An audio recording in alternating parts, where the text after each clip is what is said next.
सोचिए, एक लड़की जिसने दिन रात मेहनत करके जज बनने का सपना पूरा करती है, लेकिन शादी के सिर्फ 1 साल बाद उसी जज की सरकारी आवास में रहस्यमयी मौत हो जाती है। और सबसे चौंकाने वाली बात ये थी कि उस समय वो 3 महीने की प्रेग्नेंट थी। शुरुआत में पुलिस इसे आत्महत्या मानती है, लेकिन जैसे जैसे सच सामने आता है, ये मामला आत्महत्या नहीं बल्कि एक सोची समझी साजिश के तहत की गई हत्या का केस निकलता है। यह है जज प्रतिभा गौतम केस, एक ऐसी सच्ची कहानी जिसने सबको हिलाकर रख दिया। प्रतिभा का जन्म उत्तर प्रदेश के औरैया जिले में एक साधारण से मध्यम वर्गीय परिवार में हुआ था। उसके पिता बैंक में नौकरी करते थे, लेकिन बेटी की पढ़ाई को लेकर उन्होंने कभी कोई कमी नहीं आने दी। बचपन से ही प्रतिभा बेहद होशियार और मेहनती थी। उसके मन में हमेशा यही ख्वाहिश रही कि जिंदगी में कुछ ऐसा करे जिससे लोग उसे याद रखें। हाई स्कूल की पढ़ाई के दौरान ही उसके दिल में एक सपना जागा कि वो कानून की पढ़ाई करेगी और उन बेगुनाह लोगों को न्याय दिलाएगी जिनकी आवाज अक्सर अदालत की दहलीज पर ही दब जाती है। आप तो जानते ही हैं, अगर कोई गरीब इंसान कोर्ट कचहरी के चक्कर में फंस जाए तो उसकी जिंदगी बर्बाद हो जाती है। प्रतिभा ने ठान लिया था कि वो ऐसे लोगों के लिए उम्मीद की किरण बनेगी। लेकिन किसे पता था, इंसाफ दिलाने का सपना देखने वाली यही लड़की एक दिन खुद न्याय की जटिल लड़ाई का हिस्सा बन जाएगी और उसकी जिंदगी एक ऐसे मोड़ पर आकर थम जाएगी जिसकी कल्पना तक किसी ने नहीं की थी। वकील बनने का सपना पूरा करने के लिए प्रतिभा उत्तर प्रदेश की राजधानी लखनऊ चली गई, क्योंकि लखनऊ शिक्षा और अनुसंधान का केंद्र माना जाता है और यहाँ कई बड़े संस्थान मौजूद हैं। समय गुजरता गया और कड़ी मेहनत के बाद प्रतिभा ने लखनऊ से बैचलर ऑफ लॉ की पढ़ाई पूरी कर ली। अब वो वकील बन चुकी थी, लेकिन वकील बनकर ही रुक जाना शायद उसके सपनों के लिए काफी नहीं था। LLB की पढ़ाई खत्म होने के बाद प्रतिभा को एहसास हुआ कि अगर वो LLM यानी मास्टर ऑफ लॉ की पढ़ाई करे और साथ ही जज की तैयारी भी शुरू कर दे तो एक दिन वो खुद जज बन सकती है। जज बनने का मतलब था उसके परिवार की आर्थिक स्थिति सुधरना, समाज में एक सम्मानित दर्जा पाना और सबसे बड़ा सपना गरीब और बेगुनाह लोगों को न्याय दिलाना, क्योंकि उस मुकाम पर पहुंचकर फैसले सुनाने का अधिकार खुद उसी के पास होता। यही सोचकर प्रतिभा ने देर नहीं की। लखनऊ से LLB की डिग्री पूरी करने के बाद वो दिल्ली चली आई ताकि अपनी LLM की पढ़ाई शुरू कर सके और साथ ही अपने सपने को हकीकत में बदल सके। हालांकि प्रतिभा यही नहीं रुकी। LLM की पढ़ाई पूरी करने के बाद उसने न्यायिक सेवा परीक्षा की तैयारी शुरू कर दी और इसी दौरान उसकी जिंदगी में एक नया मोड़ आया। कोचिंग संस्थान में पढ़ाई के दौरान प्रतिभा की मुलाकात एक लड़के से हुई जिसका नाम था मनु अभिषेक राजन। प्रतिभा एक साधारण मध्यम वर्गीय परिवार से ताल्लुक रखती थी, जबकि अभिषेक एक बेहद संपन्न और अमीर परिवार से था। दोनों की पहली मुलाकात साल 2013 में हुई थी। शुरुआत में ये बस जान पहचान भर थी, लेकिन वक्त गुजरने के साथ दोस्ती गहरी हुई और ये दोस्ती धीरे धीरे प्यार में बदल गई। दोनों अक्सर छुप छुप कर मिलते और काफी समय तक एक दूसरे को डेट करते रहे। कुछ महीनों बाद उन्होंने तय किया कि अब ये रिश्ता सिर्फ छुप कर मिलने तक सीमित नहीं रहेगा, वे शादी करेंगे। लेकिन एक शर्त थी, शादी से पहले उन्हें न्यायिक सेवा की परीक्षा पास करनी थी, क्योंकि अगर दोनों इस परीक्षा में सफल हो जाते तो दोनों जज बन सकते थे। परीक्षा का परिणाम आया। प्रतिभा ने ये कठिन परीक्षा पास कर ली और उसका चयन हो गया, लेकिन अभिषेक असफल रहा। उसका सपना अधूरा रह गया। इसके बावजूद दोनों के बीच प्यार में कोई कमी नहीं आई।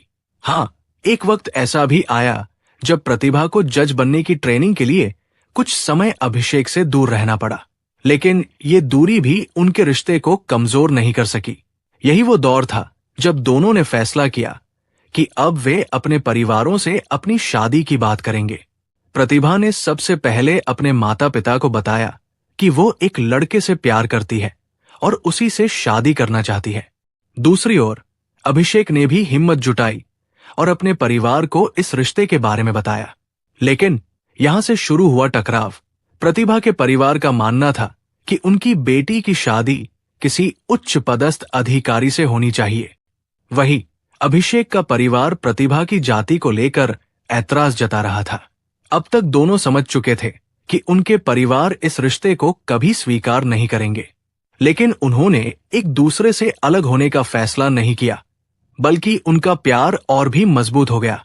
इसी बीच साल 2015 आया और प्रतिभा ने अपनी ट्रेनिंग सफलतापूर्वक पूरी कर ली। प्रतिभा ने अपनी ट्रेनिंग पूरी करने के बाद जब पहली बार कोर्टरूम में कदम रखा तो उसके सपनों की सबसे बड़ी जीत सामने थी। उसे उत्तर प्रदेश राज्य के कानपुर जिले में अतिरिक्त सिविल जज के रूप में पोस्टिंग मिल गई थी। सरकारी नौकरी, सरकारी आवास और समाज में एक नया सम्मान। प्रतिभा के माता पिता बेहद खुश थे। बचपन का सपना अब हकीकत बन चुका था। लेकिन इस सफलता की चमक के बीच प्रतिभा और अभिषेक के बीच दूरी भी बढ़ रही थी। जहां प्रतिभा कानपुर में अपनी नई नौकरी में व्यस्त थी, वहीं अभिषेक दिल्ली में रहकर वकालत की तैयारी कर रहा था। लगभग 500 किलोमीटर की दूरी ने उनके रिश्ते को परीक्षा में डाल दिया। फिर भी उनका प्यार हार नहीं मान रहा था। कभी प्रतिभा दिल्ली पहुंच जाती तो कभी अभिषेक कानपुर आ जाता। दोनों की मुलाकातें अब भी होती थी, छुपकर और चुपचाप। और फिर आया 29 जनवरी, एक ऐसा दिन जिसने दोनों की जिंदगी हमेशा के लिए बदल दी। दोनों ने अपने परिवारों को बताए बिना दिल्ली के एक मंदिर में शादी कर ली, क्योंकि भारतीय कानून के मुताबिक मंदिर में हुआ विवाह मान्य होता है। उनके पास और कोई रास्ता नहीं था, क्योंकि दोनों परिवार अब भी इस रिश्ते को स्वीकार नहीं कर रहे थे। शादी के बाद जब प्रतिभा और अभिषेक ने अपने अपने घरवालों को सच बताया तो माहौल और बिगड़ गया। अभिषेक का परिवार कुछ समय बाद मान गया, लेकिन प्रतिभा का परिवार अपनी बेटी के इस फैसले से बेहद नाराज था। इसके बावजूद दोनों पीछे नहीं हटे। 23 अप्रैल 2016 को दिल्ली में उन्होंने एक छोटी सी पार्टी रखी, जिसमें उनके दोस्त और कुछ करीबी रिश्तेदार शामिल हुए। लेकिन उस पार्टी में प्रतिभा का परिवार नहीं आया। अब प्रतिभा और अभिषेक ने तय कर लिया था कि वो चाहे अपने परिवारों से दूर रहें, लेकिन एक दूसरे का साथ नहीं छोड़ेंगे। शादी के बाद दोनों कुछ समय के लिए कानपुर की सर्किट हाउस कॉलोनी में स्थित सरकारी आवास में रहने लगे। ये वही इलाका था जहां शहर के सबसे बड़े अधिकारी रहते थे। कुछ दिन सब ठीक चला, लेकिन फिर अभिषेक दिल्ली लौट गया ताकि वो अपनी वकालत का करियर फिर से शुरू कर सके। लेकिन फिर 9 अक्टूबर 2016 की सुबह कुछ ऐसा हुआ जिसने प्रतिभा और अभिषेक दोनों के परिवारों की जिंदगी हमेशा के लिए बदल दी। उस दिन सुबह अभिषेक अपनी कार से सीधे प्रतिभा से मिलने उसके सरकारी आवास पहुंचा। उसने दरवाजे की घंटी बजाई, लेकिन अंदर से कोई आवाज नहीं आई। ये बात उसे बेहद अजीब लगी, क्योंकि अगर प्रतिभा कहीं बाहर गई होती तो दरवाजा बाहर से लॉक करती, अंदर से नहीं। इसका मतलब साफ था, प्रतिभा घर के अंदर ही थी। अभिषेक के मन में अजीब सा डर बैठ गया। उसने जोर लगाकर दरवाजा तोड़ने की कोशिश की। 3-4 वारों के बाद दरवाजे की कुंडी चटककर 3 टुकड़ों में बिखर गई। जैसे ही दरवाजा खुला और वो अंदर गया, उसकी आंखों के सामने जो नजारा था उसने उसकी आत्मा तक हिला दी। कमरे के बीचों बीच उसकी पत्नी, उसकी जिंदगी। प्रतिभा छत के पंखे से लटकी हुई थी।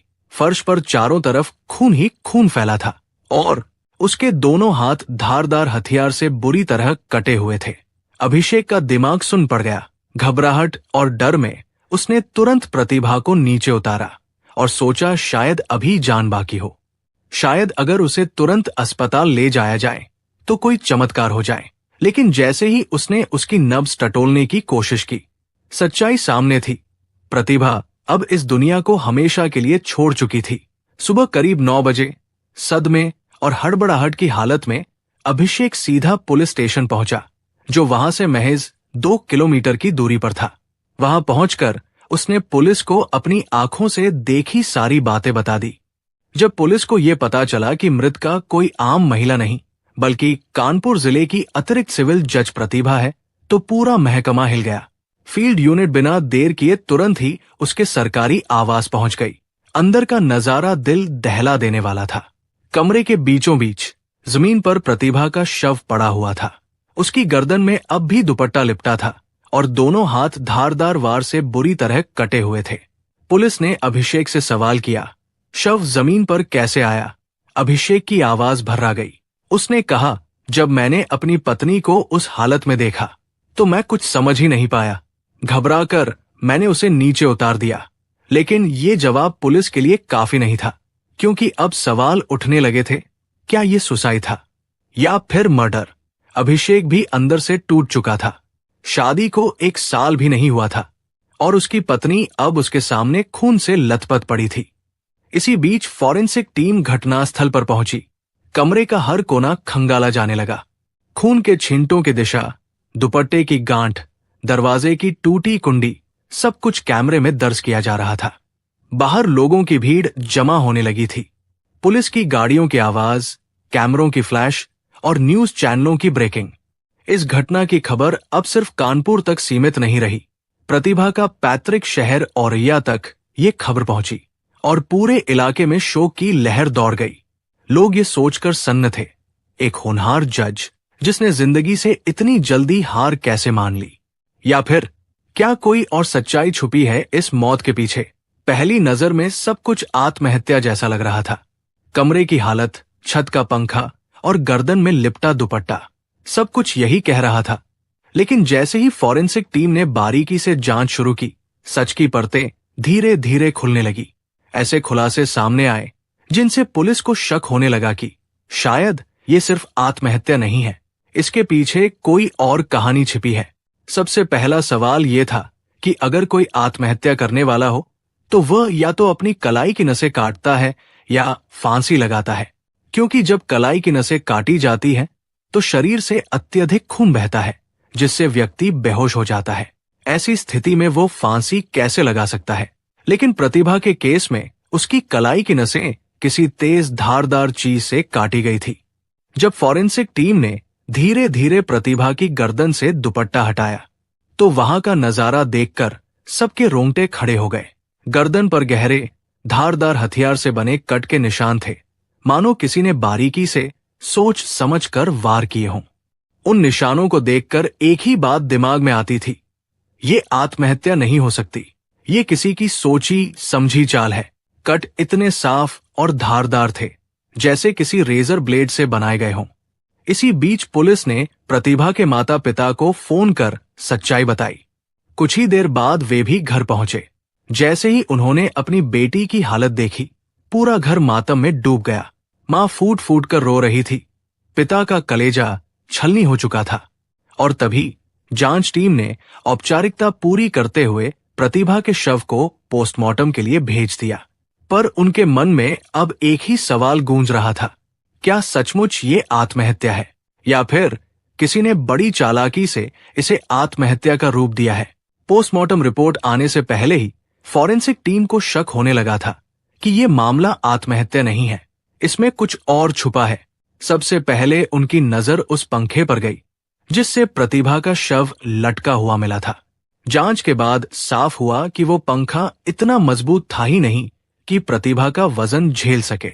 तो फिर सवाल उठता है, अगर पंखा इतना कमजोर था तो प्रतिभा का शव उससे कैसे लटक सकता है? इसी बीच एक और रहस्य सामने आया।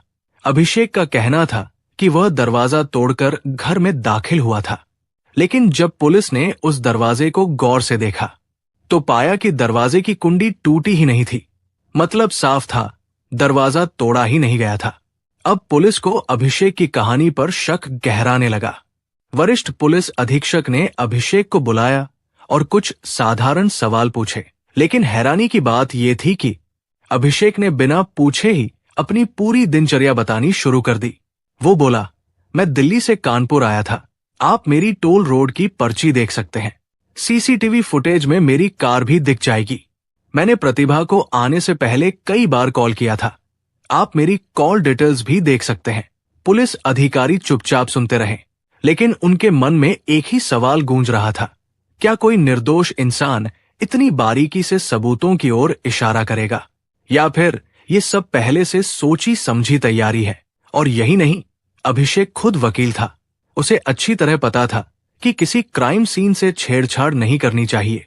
फिर भी उसने प्रतिभा का शव पंखे से नीचे उतार दिया, और सबसे चौंकाने वाली बात, उसने तुरंत पुलिस को कॉल करने के बजाय खुद पुलिस स्टेशन जाकर रिपोर्ट दर्ज कराई। जब पुलिस ने उससे ये पूछा तो अभिषेक ने कहा, मैं बहुत कंफ्यूज हो गया था। मुझे समझ नहीं आया कि मुझे करना क्या चाहिए।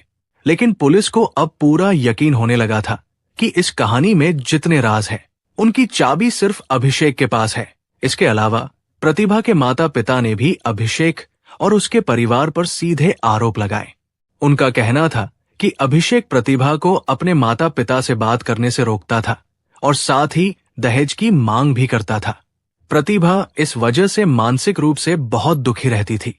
और फिर 9 अक्टूबर 2016 को प्रतिभा के माता पिता ने अभिषेक और उसके परिवार के खिलाफ हत्या का केस दर्ज कराया। प्रतिभा के पिता ने कहा, या तो अभिषेक ने अपनी पत्नी की हत्या की है या फिर उसने उसे आत्महत्या करने के लिए मजबूर किया। लेकिन जब प्रतिभा के जीवन की गहराई से पड़ताल की गई तो सब कुछ उल्टा दिखा। प्रतिभा एक आत्मनिर्भर, संघर्षशील और मेहनती लड़की थी। लखनऊ में उसने अपने परिवार से दूर 5 साल बिताए, दिल्ली में 6 साल। इस दौरान उसने हर मुश्किल का सामना किया और अपने सपनों को पूरा किया। अब वो सिविल जज बन चुकी थी। उसकी मेहनत रंग ला चुकी थी। उसके पास अपनी नौकरी, सम्मान और भविष्य सब कुछ था। तो सवाल उठता है, ऐसी मेहनती, संघर्षशील और सक्षम प्रतिभा आखिर आत्महत्या क्यों करेगी? क्या सच में ये आत्महत्या थी या इसके पीछे कोई और खतरनाक साजिश छिपी हुई थी?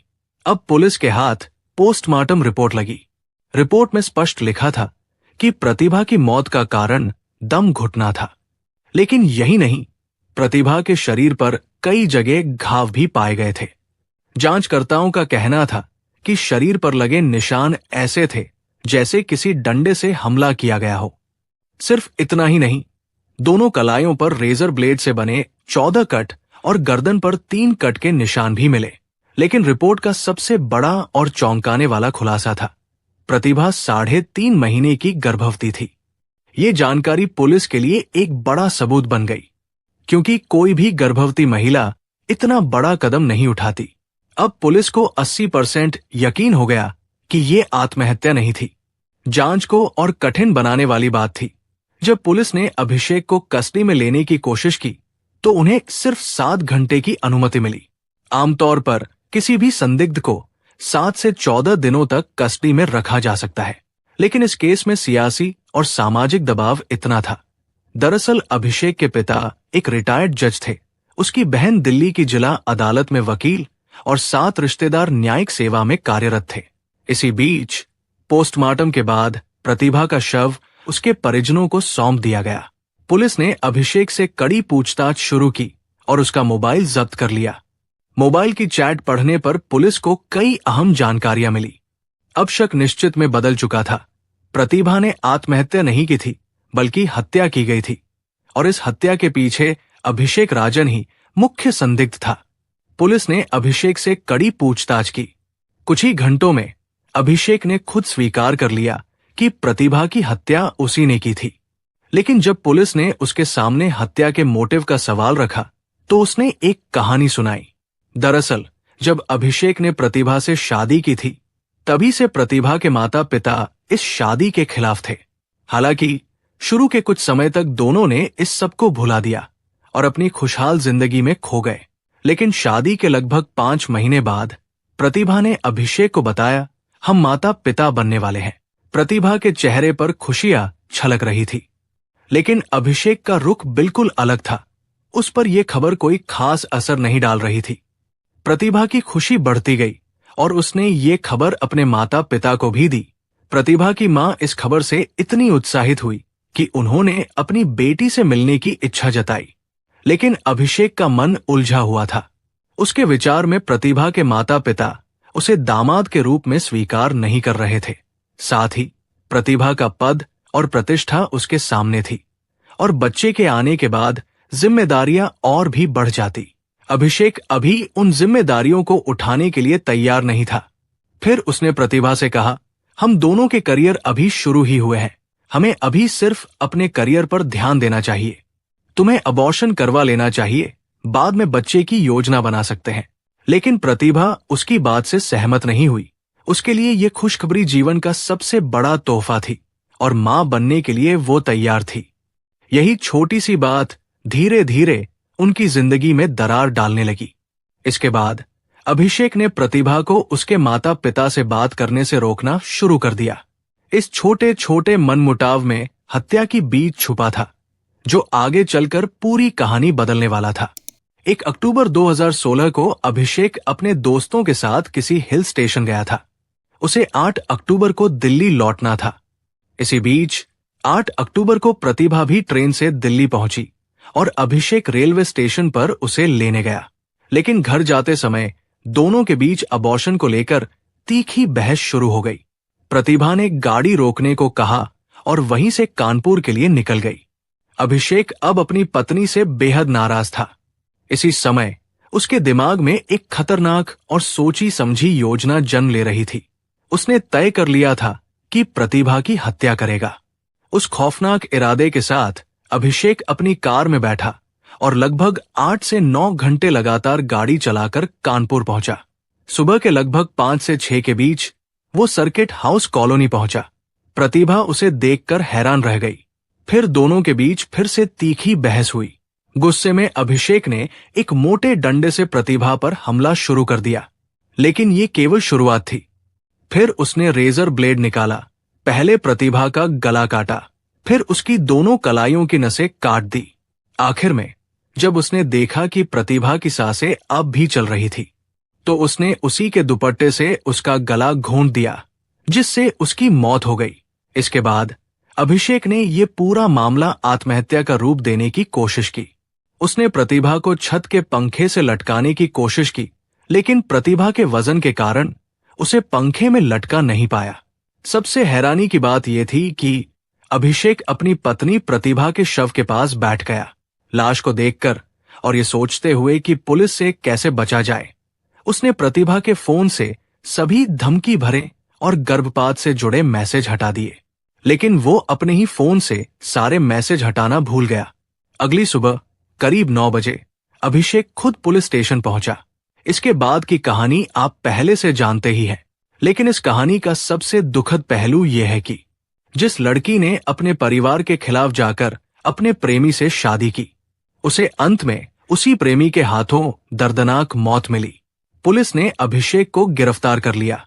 गिरफ्तारी के बाद अभिषेक ने कई बार जमानत के लिए आवेदन किया, सेशन कोर्ट, हाई कोर्ट और सुप्रीम कोर्ट तक, लेकिन हर बार कोर्ट ने उसकी याचिका खारिज कर दी।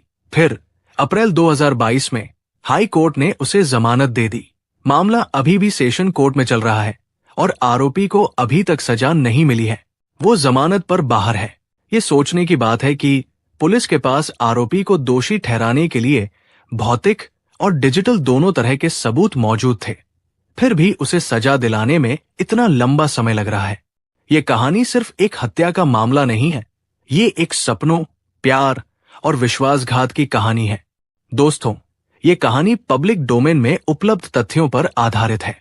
इसका उद्देश्य केवल जानकारी देना है, न कि किसी का अपमान करना या किसी की भावनाओं को ठेस पहुंचाना। अगर ये कहानी आपको सोचने पर मजबूर करती है, तो अपनी राय नीचे कमेंट में जरूर साझा करें। और यदि आप ऐसी ही और सच्ची चौंकाने वाली कहानियां सुनना चाहते हैं, तो चैनल को सब्सक्राइब करना न भूलें। धन्यवाद।